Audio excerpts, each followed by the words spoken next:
ನೀವು ಗೂಗಲ್ನಲ್ಲಿ ಚೈನಾ ಅಂತ ಟೈಪ್ ಮಾಡಿ ಸರ್ಚ್ ಮಾಡಿದ್ರೆ ಅಲ್ಲಿ ಬರೋ ಫೋಟೋಗಳಲ್ಲಿ ಯಾವುದಾದ್ರೂ ಒಂದರಲ್ಲಿ ಮಾಸ್ಕ್ ಹಾಕಿರೋ ಫೋಟೋ ಬರುತ್ತೆ. ಅದಕ್ಕೆ ಕಾರಣ ಅಲ್ಲಿರೋ ಪೊಲ್ಯೂಷನ್. ಚೈನಾದ ಬೀಜಿಂಗ್ ಸಿಟಿನಲ್ಲಿ ನಾವು ಒಂದು ದಿನ ಉಸಿರಾಡಿದ್ರೆ 10ರಿಂದ 15 ಸಿಗರೇಟ್ ಕುಡ್ದಂಗೆ ಆಗುತ್ತಂತೆ. ನೀವೇ ಲೆಕ್ಕ ಹಾಕೊಳ್ಳಿ ಎಷ್ಟು ಪೊಲ್ಯೂಷನ್ ಇರಬೇಕು ಅಂತೇಳಿ. ಚೈನಾದಲ್ಲಿ ಮದುವೆ ಆಗಿರೋ ದಂಪತಿಗಳು ಮಕ್ಕಳೇನಾದರೂ ಬೇಕು ಅಂದ್ಕೊಂಡ್ರೆ 3 ತಿಂಗಳ ಮುಂಚೆನೇ ಸರ್ಕಾರಕ್ಕೆ ಒಂದು ಅಪ್ಲಿಕೇಶನ್ ಹಾಕಬೇಕು. ಸರ್ಕಾರ ಈ ಅಪ್ಲಿಕೇಶನ್ನ ಪಾಸ್ ಮಾಡಿದ ನಂತರನೇ ಅವರು ಮಕ್ಕಳನ್ನ ಮಾಡ್ಕೊಳ್ಬೇಕು. ಈ ರೂಲ್ಸು ತುಂಬ ಚೆನ್ನಾಗಿದೆ. ಒಂದು ವೇಳೆ ಈ ರೂಲ್ಸು ಚೈನಾದಲ್ಲಿ ಇಲ್ಲ ಅಂದಿದ್ರೆ ನಮ್ಮ ಪ್ರಪಂಚದಲ್ಲಿ ಎಷ್ಟು ಜನಸಂಖ್ಯೆ ಇದೆಯೋ ಅದೆಲ್ಲ ಚೈನಾದಲ್ಲೇ ಇರ್ತಿತ್ತು. ನಮ್ಮ ಪ್ರಪಂಚದಲ್ಲಿ ಯಾವುದೇ ಒಂದು ವಸ್ತು ಫೇಮಸ್ ಆದರೆ ಅದನ್ನು ಚೈನಾ ಡೂಪ್ಲಿಕೇಟ್ ಮಾಡುತ್ತೆ.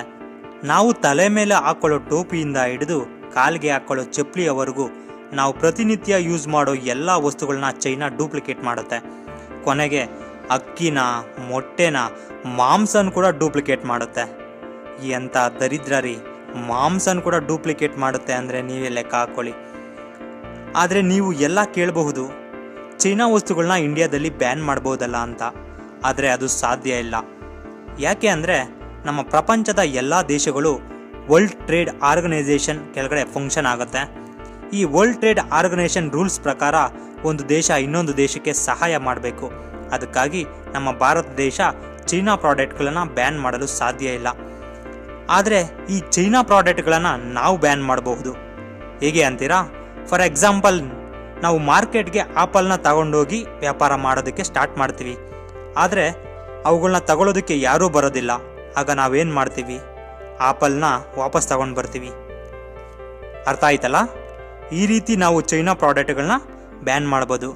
ತಗೊಳ್ಳೋರಿದ್ರೆ ತಾನೇ ಮಾರೋದಕ್ಕೆ ಸಾಧ್ಯ. ನಾವು ತಗೊಳ್ಳೋದನ್ನೇ ಬಿಟ್ಬಿಟ್ರೆ ಚೈನಾ ಪ್ರಾಡಕ್ಟ್ಗಳನ್ನ ತಗೊಂಡು ಬಂದು ಅವ್ರು ಏನು ಮಾಡ್ತಾರೆ? ಸಮುದ್ರಕ್ಕೆ ಎಸಿಬೇಕಷ್ಟೆ. ನಾವು ಚೈನಾ ಪ್ರಾಡಕ್ಟ್ಗಳನ್ನ ತಗೊಳ್ಳೋದು ಬಿಟ್ಟರೆ ಆಟೋಮೆಟಿಕ್ ಆಗಿ ಅವೇ ಬ್ಯಾನ್ ಆಗೋಗುತ್ತೆ. ಈ ಒಂದು ಇಂಟ್ರೆಸ್ಟಿಂಗ್ ಫ್ಯಾಕ್ಟ್ಸು ನಿಮಗೆ ಇಷ್ಟ ಆಗಿದೆ ಅಂದ್ಕೊಂಡಿದ್ದೀನಿ. ಇಷ್ಟ ಆದರೆ ಲೈಕ್ ಮಾಡಿ, ಶೇರ್ ಮಾಡಿ ನಮ್ಮ ವಿಡಿಯೋ